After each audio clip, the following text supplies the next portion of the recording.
हाय, good morning. आज का question है, कौन से दो त्रिभुज समरूप होते हैं, समद्विबाहु या समबाहु? आप लोग समरूप पढ़े हैं? त्रिभुज पढ़े हैं कि त्रिभुज पढ़े हैं ना? तो कौन सा होता है? समद्विबाहु त्रिभुज होता है, समबाहु त्रिभुज होता है। समरूप कब होता है पता है? समरूप का क्या डिफिनेशन, समरूप कैसे जानते हैं? ए समरूप, कौन कौन कौन ऐसे सब पढ़े हैं ना? भुजा भुजा भुजा, और क्या पढ़े हैं? एस होता है, यही होता है ना? तो समद्विबाहु त्रिभुज में या समरूप होता है या समबाहु त्रिभुज में? ये तो ऐसे समबाहु में होता है। क्या में होता है? समबाहु त्रिभुज में होता है समरूप।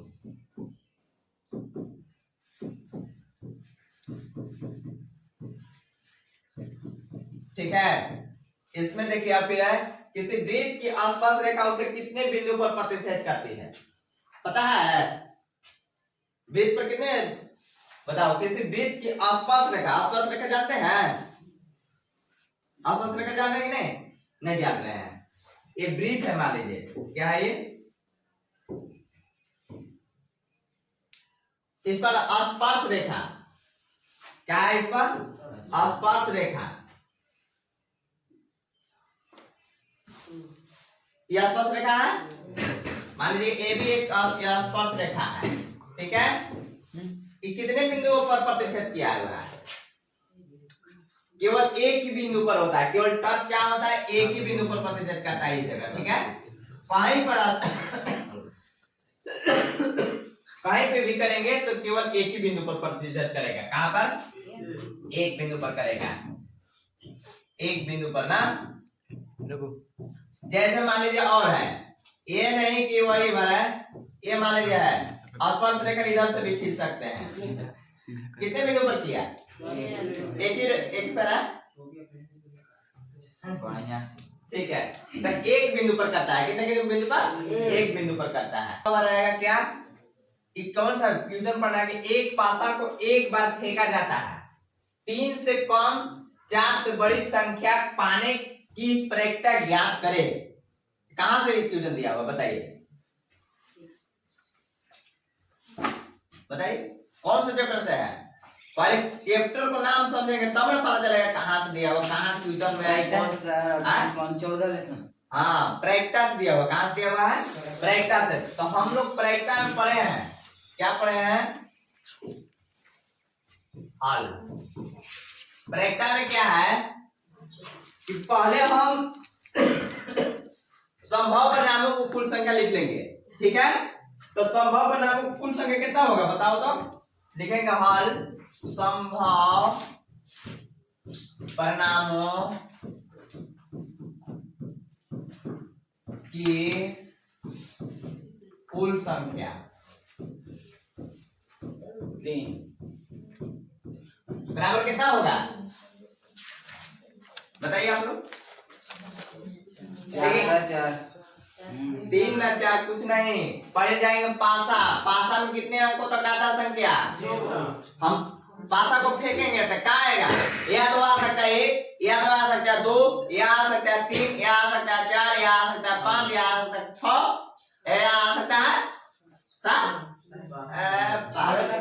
6 तक आता है गड्डी में, पता नहीं खेले हैं गुटे। 6 तक आ सकता है। क्या ले आ सकता है? 1 आ सकता है, 2 आ सकता है, 3 आ सकता है, 4 आ सकता है, 5 आ सकता है, और क्या आ सकता है? 6 आ सकता है। अब बताइए, पासा तो हो गया कुल संभव संख्या, लेकिन क्वेश्चन कहा है कि एक पासा को एक बार फेंका जाता है 3 से कम, क्या 3 से कम और 4 से बड़ी संख्या पाने की प्रक्रिया क्या है, यानी 3 से कम वाला के देखेंगे पहले। फिर क्या है? अनुकूल परिणामों की संख्या पाला में क्या है?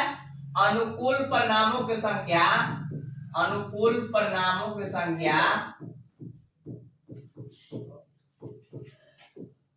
की संख्या पहला में बोला है कि 3 से कम। देखो 3 से कम है ना, तो 3 से कम, 3 से पाने वाला लिख दे रहे हैं। अनुकूल परिणामों की संख्या 3 से कम लिख दे रहे हैं ना, 3 से कम। तो 3 से कम में कौन कौन है? 3 से कम कौन है? एक 3 3 से कम 1 है और एक क्या है 2 है। क्या है 1 और 2 है, यही ना है। तो टोटल संख्या इसमें कितना हो गया 2 हो गया। इसमें टोटल कितना संख्या हो गया 6 हो गया। इसमें कोई दिक्कत नहीं है। अब बताइए प्रायिकता बराबर क्या होता है। प्रायिकता बराबर समूह परिणामों की संख्या बटा प्रायिकता बराबर होता है कुल समूहों की संख्या की अनुकूल परिणामों की संख्या। अनुकूल परिणामों की संख्या ठीक है क्या अनुकूल परिणामों की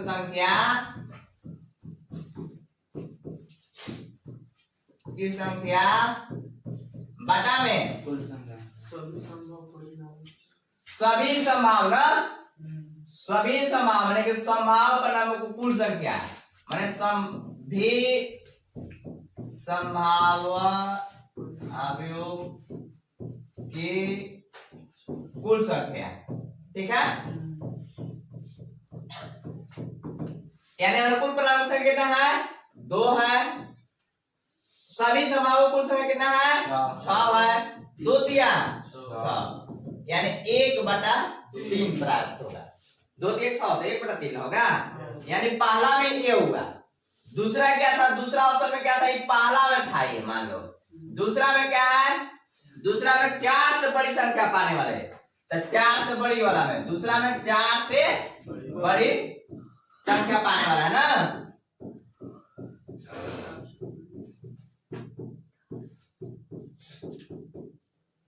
अनुकूल लिख दे रहे अनुकूल परिणामों की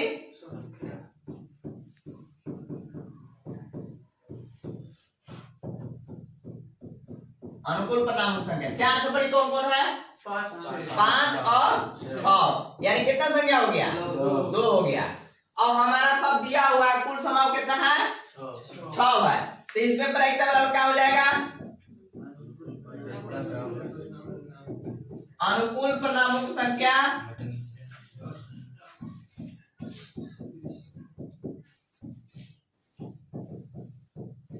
बटा सभी संभाव्यों की कुल संख्या।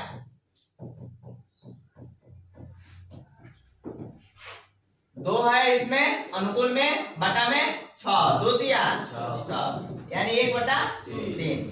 यानी आपको नावा कीर्तन प्रायिकता से पूछेगा। ठीक है और सूत्र ये वाला याद कर लेना है। ठीक है थैंक यू।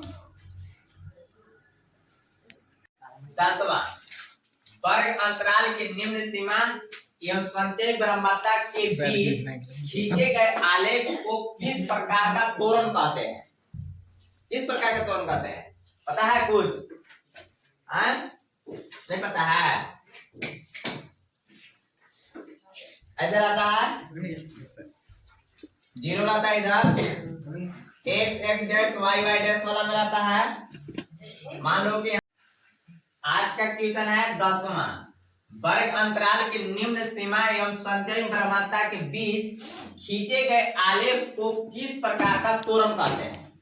यही क्वेश्चन है कहां से दे रहा है पता चल रहा है। ये वर्ग अंतराल जो है वर्ग अंतराल 0 से 10 ऐसे लिखते हैं 10 से 20 से 30 30 से 40 कहां से है मार वाला में से है। ठीक है इस प्रकार से रहता है। निम्न सीमा बोला है ना निम्न सीमा बोला कि निम्न सीमा संजय वार्ता के बीच खींचे गए आलेख जो खींचा है। मान लो यहाँ 0 से 30 मान लो कि यहाँ मान लो राम है यहाँ श्याम है यहाँ गीता है कुछ भी है। मान लो कि राम को उम्र 30 से 40 वर्ष में की उम्र में है तो यहाँ लगाते थे। श्याम के लगाते थे कि 20 से 30 वाला में तो यहाँ लगाते थे। ऐसे लगाते थे। जब इस प्रकार से रहेगा तो अधिक प्रकार का त्वरण होता है। क्या कौन सा बोलेंगे अधिक प्रकार का बोलेंगे। कौन सा उत्तर में लिख देंगे हमारे में डायरेक्ट के अधिक प्रकार का त्वरण होता है। अधिक बोला ना कि सीमा ब्रह्मता के बीच खींचे गए आलेख को किस प्रकार के तो अधिक प्रकार के क्या लिखेंगे अधिक प्रकार के त्वरण बस उत्तर इतना ही होगा। Thank you.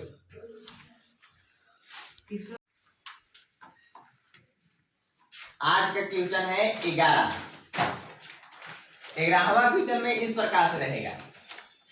510 और 92 का अभाज्य गुणनखंड विधि द्वारा एचसीएफ और एलसीएम ज्ञात करें। पता चला कहां से है ना, एचसीएफ और एलसीएम निकाला जाता है ना अभाज्य गुणनखंड विधि से।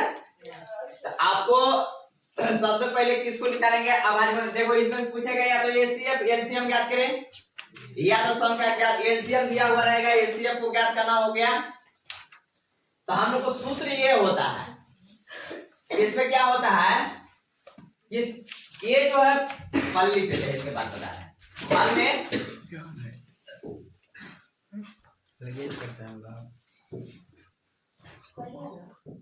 फल। जैसे 510 का अभाज्य गुणनखंड पहले निकाल लेंगे। 510 का अभाज्य गुणनखंड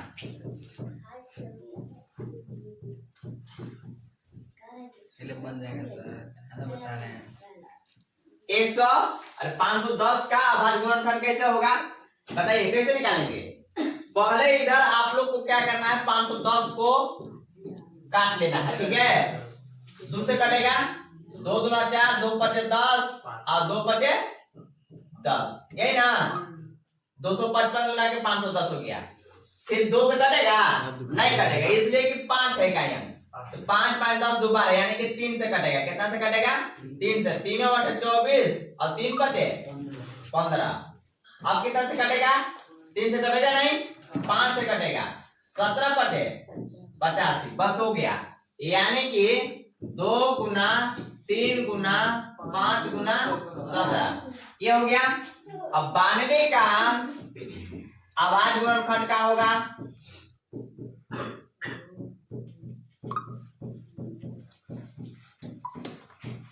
बानवे को इसी प्रकार से निकाल लेंगे। आप 46 गुना 223 गुना 46, यानी 2 गुना 2 गुना 23। अब हमको एलसीएम या एचसीएफ निकालना पड़े, एचसीएफ पहले निकालना है। क्या निकालना है, तो 510 और 92 का एचसीएफ बराबर। तो एचसीएफ कैसे निकालते हैं, हाई कॉमन फैक्टर। ये जो दिया हुआ रहता है उसमें से हम जो दोनों में दिया हुआ रहेगा तो उसको एचसीएफ रहेगा। जैसे 2 है तो इसमें भी 2 है, यहाँ 2 लिखेंगे। 3 है इसमें, 3 है इसमें, नहीं तो नहीं लिखेंगे। 5 है इसमें, 5 है इसमें, नहीं तो नहीं लिखेंगे। 17 इसमें है, 17 इसमें है, नहीं लिखेंगे। इसमें 2 है, इसमें 2 है, तो एक जगह 2 था तो एक ले लिए हैं। ये 23 है, इसमें 23 है, नहीं लेंगे। यानी एचसीएफ बराबर कितना हो गया, 2 हो गया हमारा। अब एलसीएम कितना होगा, एलसीएम बराबर क्या होता है, जो इसमें रहता है अब इसमें रहेगा, वो संख्या सब में रहेगा, उसको लिख लेना है। जैसे 2 है तो इसमें 2 है तो 2 लिख लेंगे। ये 3 है, इसमें 3 है, नहीं है, फिर भी लिखेंगे। आप समझे ना। इसमें 5 है, इसमें 5 है, नहीं है तो 5 लिख लेंगे। 17 इसमें है, 17 है, नहीं है तो क्या करेंगे, लिख लेंगे। इसमें 2 है, इसमें 2 है, नहीं है, फिर भी लिख लेंगे। इसमें 23 है, इसमें 23 है, नहीं है तो क्या करेंगे, लिख लेंगे। अब इसको मल्टीप्लाई कर लेंगे। क्या करेंगे, जब मल्टीप्लाई करेंगे तो कितना आ जाएगा, 23,460 आ जाएगा। 23,460 आ जाएगा। तो ये आपको एलसीएम हो गया। अब इसी से आपको पूछेगा क्वेश्चन, आपको हर बार पूछेगा। 11वां क्वेश्चन में जाना है। अब इसको जांच करने के लिए एचसीएफ गुने एलसीएम बराबर में संख्याओं का गुणनफल होता है। क्या होता है,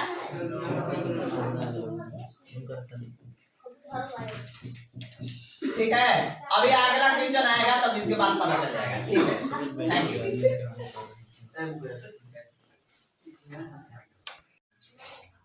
आज का क्वेश्चन है, इधर देखिए, आज का क्वेश्चन है 12 है, जिसमें दिया हुआ रहेगा एक द्विघात बहुपद ज्ञात करें जिसके शून्यकों का योग तथा गुणनफल क्रमशः -3 और 2 है।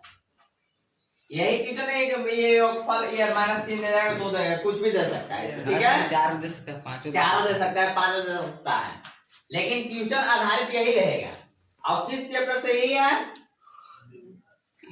द्विघात बहुपद से, बहुपद से है ना। के चैप्टर, अब चैप्टर को भी रहे बहुपद से है।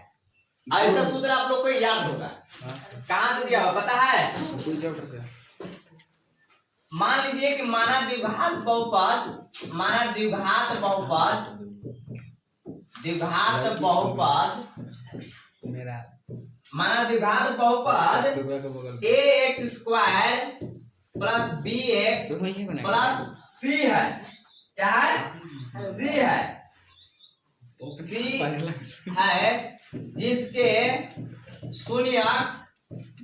शून्यक अल्फा एवं बीटा है, अल्फा एवं बीटा है। मान लो ये शून्यक अल्फा एवं बीटा है, इसमें कोई दिक्कत है यहाँ तक? तो हम जानते हैं क्या? हम जानते हैं क्या चीज जानते हैं? शून्यकों का योग बराबर क्या होता है? शून्यकों का योग बराबर क्या होता है पता है? यानी कि alpha plus beta equal to क्या होता है? योग बराबर क्या होता है? -b/a होता है। क्या होता है? -b/a होता है, पता है। और शून्यकों का गुणांक बराबर शून्यकों का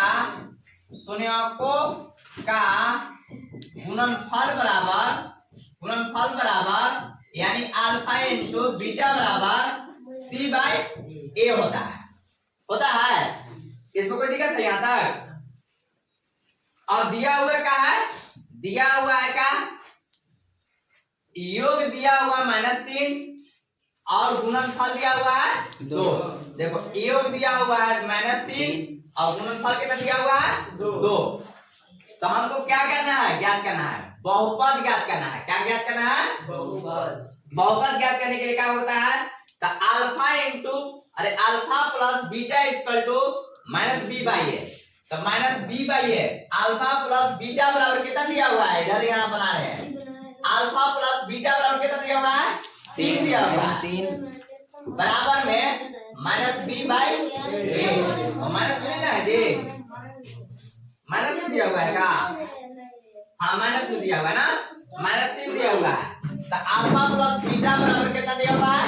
-3 और बराबर का बराबर अब माइनस से माइनस b का b और a का a।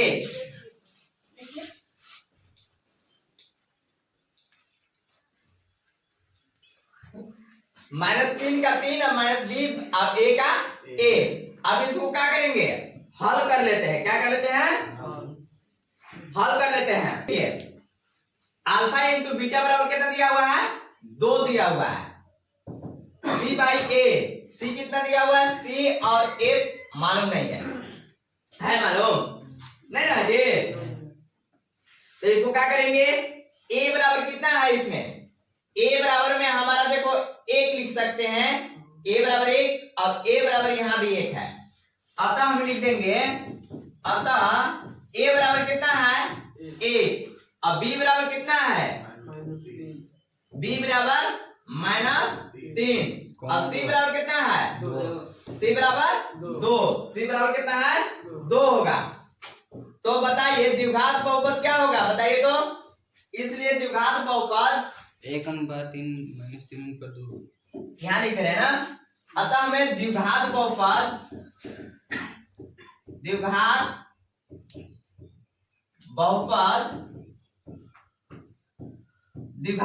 कैसे होता है? देखिए यहाँ ax² होता है, तो a के ऊपर कितना है?